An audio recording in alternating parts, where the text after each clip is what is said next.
Nympha! Nympha, wag! Wag! Homer! Tulungan mo! Homer!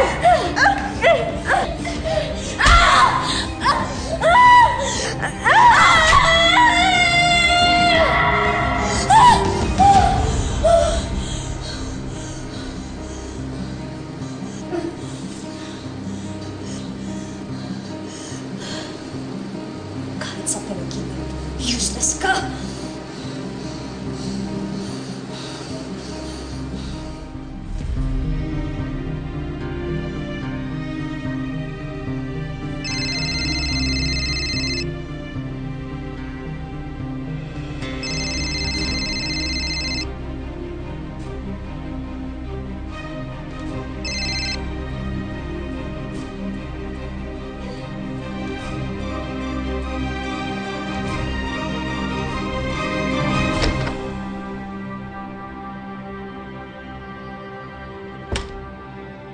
Ano, Nympha? Nasaan na ang tapang mo? Eh di natameme ka. Nasampulan ka ng ultimate kamalditahan ko. Bakit mo kailangan gawin yun? Hindi naman kayo nagmamahala ni Homer. Wala ka namang nararamdaman para sa kanya. Yung love story niyo ni Homer, parang pambalot ng regalo. Ang sarap-sarap pa sa akin. Oh, Nympha, if I were you, huwag mo munang gisingin si Homer. Kailangan niyang bumawi ng lakas. Sobrang nag-enjoy kasi siya at napagod kagabi. Gusto kitang sakalin. Gusto kitang sabunutan. Pero ano, hindi mo magawa? Dahil mabait ka? No, Nympha. Hindi mo kaya dahil you're not even half the woman that I am. Hindi mo kayang gawin yung mga bagay na kaya kong gawin. Lalong-lalo na sa kama. Ako lang ang makakasatisfy kay Homer. Kaya, huwag kang mag-ilusyon na akala mo mapapalitan mo ko sa kanya. Pag-uwi mo ng Manila, mag-alsabalutan ka na. Endo na ng pagiging impostora mo.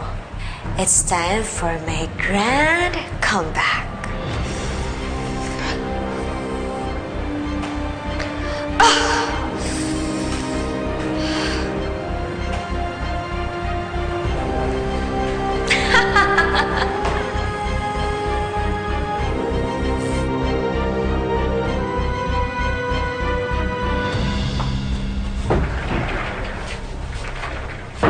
Oh, hi!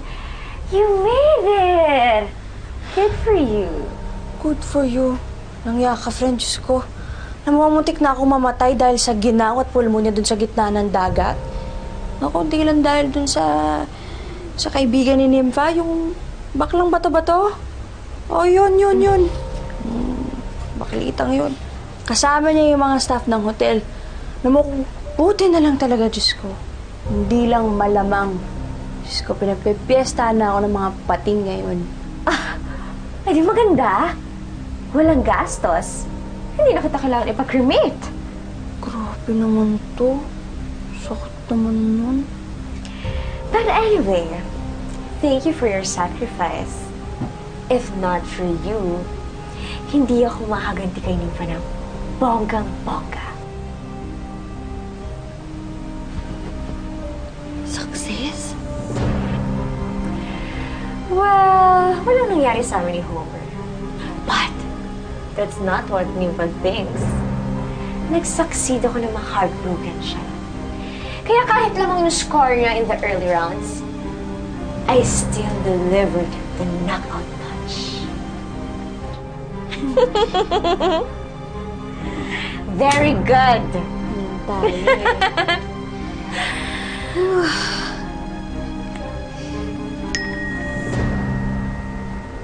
Sino yan? Si Jeremy.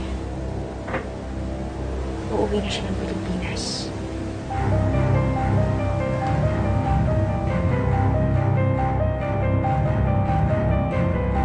Sige na, sumakay na kayo ng sasakyan ha. Dala niyo na ba lahat ng gamit? Opo. O, doon na lang kayo sa van. Unique, Celine, doon muna kayo sa van, ha? Para makapag-usap muna kami ng mami mo. Ha? Eh, ate, doon ka na lang muna sa van para may kasama yung mga bata. Reset. I had the best weekend in a long time. Sobrang thank you talaga. May problema ba? Reset, pwede ba tayo mag-usap sandali? Kasi kanina pa napapansin na umiiwas ka sa akin. Nagtatampo ka ba? Baka abutan tayo ng traffic sa daan. Uwi na tayo. Okay, look. Alam ko yung dahilan kung bakit masama ang loob mo sa akin. Sige, aaminin ko yung kasalanan ko, okay? I just didn't want to hurt your feelings. Kaya sobrang sorry ako sa'yo sa nagawa ko sa'yo kagabi. Alam mo yung nangyari kagabi?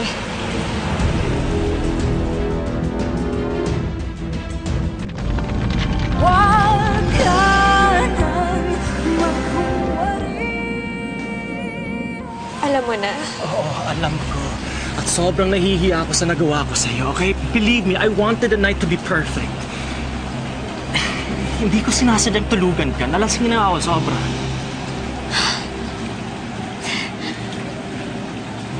Nakatulog ka kagabi? Oh, bakit? Iniisip mo ba na may ibang dahilan kung bakit hindi natuloy yung gagawin natin? Nagsinungaling siya sa akin. Hindi, Rosette. Pangako, hindi ako nagsisinungaling. Gusto ko nga matuloy, asing gustong-gusto ko. Okay? Ganto na lang, promise. Babawi ako sa'yo tonight. Okay?